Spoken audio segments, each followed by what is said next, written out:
next pair is going to be very intriguing, and for all of us that know David Glass, he's been intimately involved with structuring this conference with Michelle in the Minnick School of Sports Management and with MoMA. David, of course, is the founder of IX Ventures. You may recall in Orlando, he was able to organize the Southeast's largest gathering of creators of virtual reality in Orlando, IX, augmented reality, video games, digital arts. He has a track record of tremendous success. He has organized this event in partnership with the University of South Florida. And this next topic is going to be building a community and community-driven gaming with a gentleman who has had profound success himself in doing just that. Please welcome our moderator, David Glass.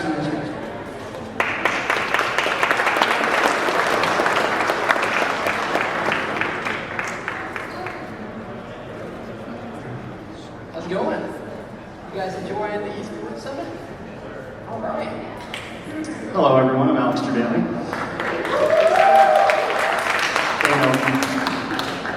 So we're going to talk about building a community out.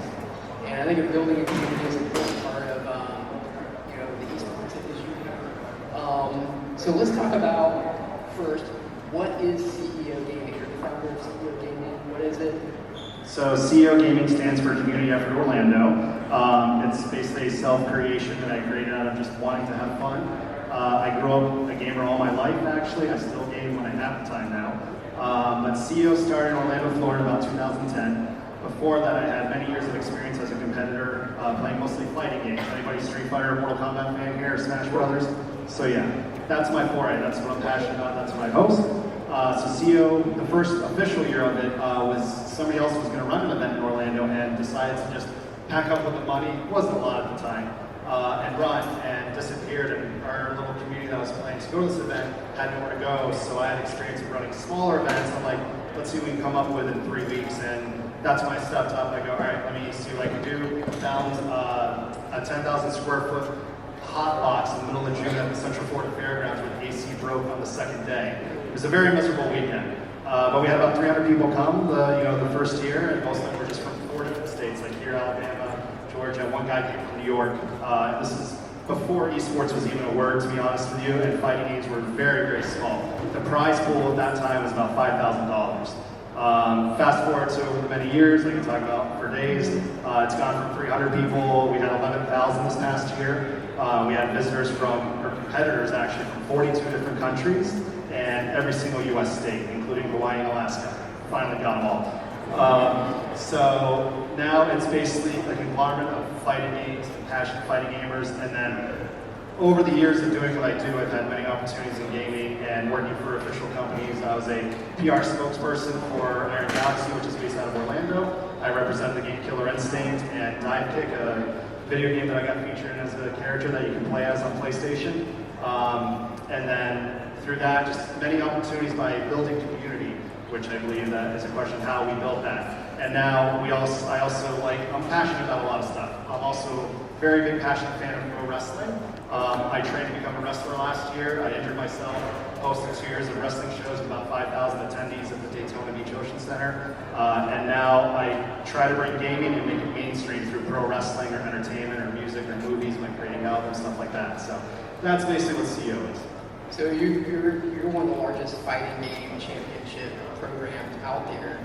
How does one go from a 300-person event 10 years ago to over 11,000? Like, what is that story? What is that progression look like? Learned how to not sleep. It really starts from leadership. Back then, I was the biggest internet troll. If you can find some old threads of me, I'd probably get canceled right now. Luckily, nobody's found them yet. No, they don't exist. But just by being a fan of what I was doing and enjoying it, and seeing what fighting games, because I was an arcade baby in the 90s. Used to go to the arcade with my mom and sister and just play. They'd go shopping in the mall, and I'd sit in the arcade for hours and learn how to play naturally.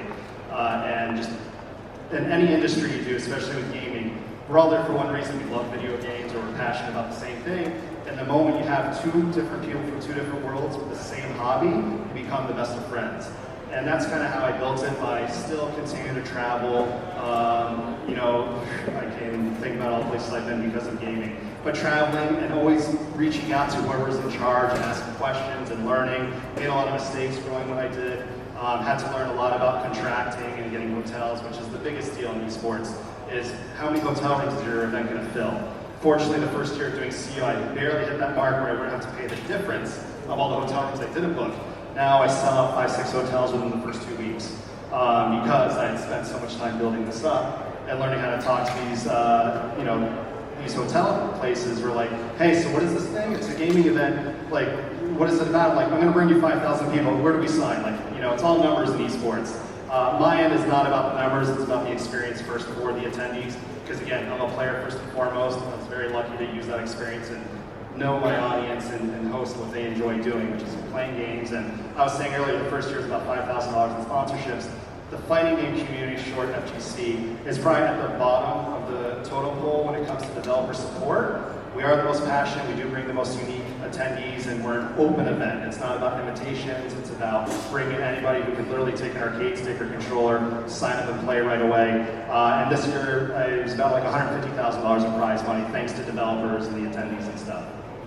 So what games, when we talk fighting games, can you kind of give a rundown of the type of games that people are playing at your programs? So CEO wouldn't exist if I wasn't a big Street Fighter fan. I used to play it all the time as a kid, and then that created my opportunities in the world. So Street Fighter is the biggest usually title. Super Smash Brothers, we actually had a record 1,200 competitors just for Smash Brothers. We had to get through 1,200 players in literally about 16 hours to get it to create a top 8 finals, which is the basis of this. And then the reason why CEO is successful is I don't just do 1 or 2 games like the big esports. I had over 30 different tournaments in CEO this year, which is thanks to the help of all the staff I now have. And so Street Fighter, Mortal Kombat, Tekken's a really big title now, and then a lot of obscure games most people that know those games don't know about, like Guilty Gear, Blaze Blue, which my next big convention is actually next week in Orlando, which is based on anime fighting games, an event I wanted to create because nobody else was doing it, and people don't think it'd be big enough compared to a Street Fighter. Tekken now is the largest in the world already in its 5th year, so anything that's a fighting game, we try to host under one roof. And the cool thing is we always dedicate space for people to just bring whatever the hell they want and play as well, which makes it easy. Why are these games so popular in terms of people, community built around it? Why are... It's, you know, you don't need a $1,500 computer, you know, you just need a PlayStation, or, you know, people still play Super Smash Brothers on the GameCube. I've broken my back many times carrying CRT tube TVs at my events, because they still play on that, believe it or not, 2019. I've seen it at your event. Yeah. It's amazing, yeah. So it's just, it's so easy to dive into. Any video game really is. You just got to put the time into it. But you have all levels that enter these. You have, mostly Japan always comes over and wins everything in Street Fighter. And then you have people that will never win a match in a tournament, but they go for that experience first and foremost. And that's what makes fighting games, I think, the most inclusive group of people, the most diverse, but also just the easiest to have fun with. And the games are quick. Like when you're watching a match on stream, you're, you know, 2 out of 3 will take no more than 10 minutes. Some games can go up to 30 minutes, but when you're looking at big esports games, some of them go 45 minutes to an hour. So fighting games, you can get through a lot more content a lot quicker. How are some of the tools, we talked about this earlier, going back to like 2009, 2010, streaming wasn't quite as big, Twitch wasn't as big, you kind of alluded to your subscriber, your following count 10 years ago to where it is now in terms of viewership. Can you talk about some of the tools that you're leveraging in terms of streaming, social media, things like that? So I mean, most people obviously are YouTube, so if anybody asks what's Twitch, I just go to the YouTube of gaming, even though YouTube has gaming now. But the first CEO we did was about 1,000 unique viewers over the course of the weekend. The last couple CEOs have averaged about 2 million unique viewers on stream. And we don't just do one stream. CEO, I think we had a record 11 different stream productions at my event at Ocean Center, which was insane. It divides up the viewership, but people want to watch what they want to watch, so give them all the content you can. Now you can always look back and do that, but Twitch is a huge deal now. I've been partnered with Twitch for about 7 years. I don't know if you've ever typed the word Jebailey on a Twitch chat, but I'm a global emote on there. And so Twitch is just very interactive. Anybody can jump in and stream it, but you have to be very consistent. I don't have the time to stream like I wish I could, because there's some people that don't have to leave their house and make good money on Twitch now. It's great because it's free content. You can find somebody who enjoys what they're doing, and you'll enjoy what they're doing and watching them. And it's insane how much it's grown. And there's more content on Twitch, YouTube, and all than there is on cable TV now. Even though cable TV is still getting their advertiser dollars that Twitch and all them are working to get, but we're getting there. So one thing that's unique about you is you have a great personal brand. Your personal brand is probably bigger than your CEO brand, and you've kind of incorporated yourself into CEO. Can you talk about, and for folks that are trying to build community around what they're doing, this is a lot of effort and time that you put in to get a 300 person event to over 11,000. Talk about how you leverage, and if you go to one of Jebailey's events, you're going to see Jebailey fried chicken. What else do you have? We had Chipotle this year, JD Chipotle, sold out the first day. It's crazy. Just talk about how you leverage your personal brand and build CEO. Just being creative. I love all forms of entertainment, and I just learn, and I kind of take ideas obviously from other things and make them my own, and it's kind of worked out. But people ask like, how did you get your brand? Through Twitter is mostly where I interact with everybody, or email. I actually handle all my registration, emails, my refunds, all that stuff. That's me. All the social media and CEO gaming, that's me. During the event now, I used to take the pictures and post them myself while running the event. Now I've finally hired a team in the last 4 years to handle all that now. But just being able to interact with people, network, don't burn bridges. I mean, the advice I can give about this is the same advice in your everyday lives. Network, connect. Every game I've ever hosted, I've played for at least an hour because I like to understand why other people are enjoying the game. And if I don't like it, that's fine. Other people are liking it, you should still be supportive of it with everything in life. But when it comes to branding yourself, I just, since day one as a player, I use that kind of following to turn into the tournament organizer, TO for short, and what I officially do. And it just going with that. And again, don't put anything out there that can get you in trouble anymore. And, the first year I had no sponsors at my event. The second year I had Monster Energy Drink, which is a subsidiary of Coke. Now I have worked with Nintendo, Microsoft, Capcom. I work with all the major companies because I first created something community-driven, and then I showed them what its value was. And people throw the word value a lot in esports. What is your value? You hear that a lot. And so just by creating something that people knew was kind of in charge, because I go to a lot of conventions like a MegaCon or any of that, there's no face to them, and that's fine. They're bringing in millions of dollars, but when you interact with people, I have so many people that I've hosted an event. I went to India last year. I was very fortunate to go to India and host a tournament. And 2 people would always want to meet me, and they met me there. Because they had such a good time interacting with me in India, they came to my event this year.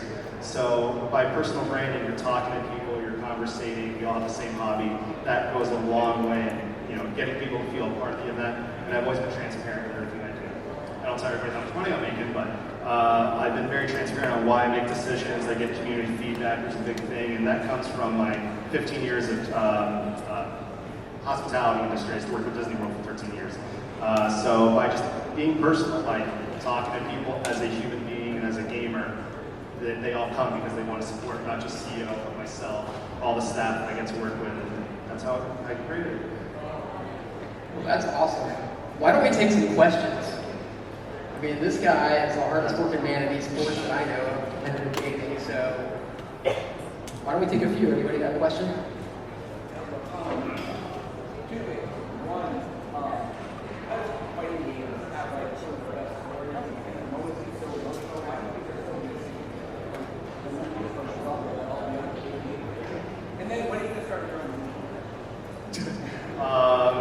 That second question's funny because I just signed a 6-month consulting deal to create a league. You heard it here first. The first one, in terms of, there are a lot of storylines in fighting games, so many rivalries over the years, which are so much more relatable than a lot of these bigger team type events.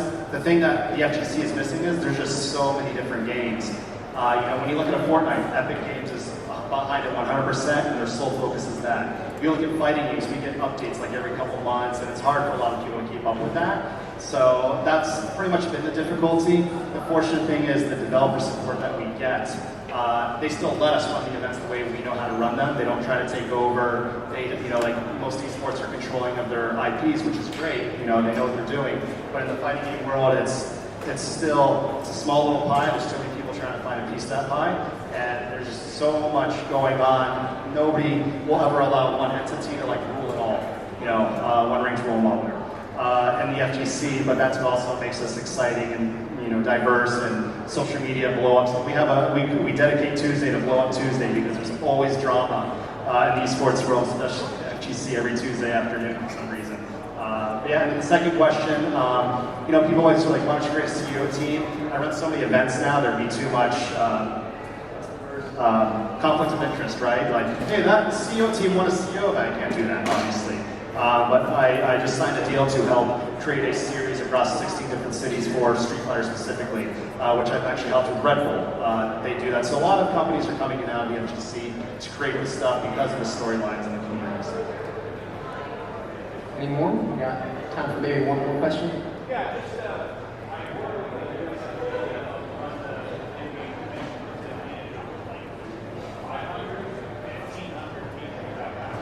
Yep. anything you recommend that might gotchas to look out for? Because I know a lot of people who've done this, and that's the scary next stepping jumps that are scary. So I can take 2 minutes on that one for you. I get at least 10 emails, realistically, a week.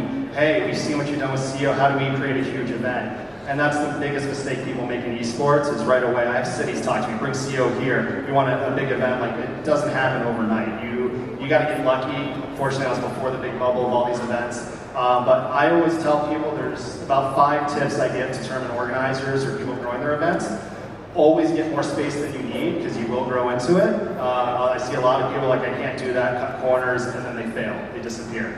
Don't overpromise, under-deliver. Always start small. You'll get people that'll support you, and then the opportunities will grow from that. And again, just don't rush into it.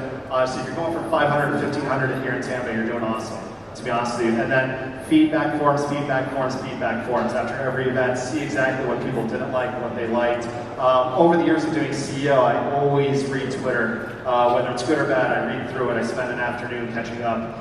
And just to see if even it's the worst feedback, they hated the event, ask why, right? Some people just want to shout out to the internet, I hated this, but if you don't understand why, you can't fix it. So being understanding of that kind of criticism you get in 2019 on the internet will go a long way in making everything you do better. And then work with the right people, which is hard to say when somebody goes, I have money, let me throw this at you, what can you do with this? I kind of turn those people away immediately. I go, if somebody comes and goes, I had a great time at your event, I have friends that are very interested in this, what can we do to help? They usually end up working for me within 2 years. So a lot of things like that, and just, again, being human about it, showing that you're passionate about it, and the rest honestly will follow. Cool, thank you. Well, on that note, we'll wrap up, and I'm sure Jebailey will make himself available if you want. Yeah, if you want to chat here for a little bit before I hit rush hour traffic, I'll wait for it to die down. But yeah, CEO Gaming. If anybody here is interested from the business side, my next convention is next week in Orlando. Hit me up for my business card. I'd love to give you free access just to see what it's all about. And that's the Wyndham International Drive on September 27th, 29th. So if you want to see that for yourself, just find me. Thanks, Jebailey.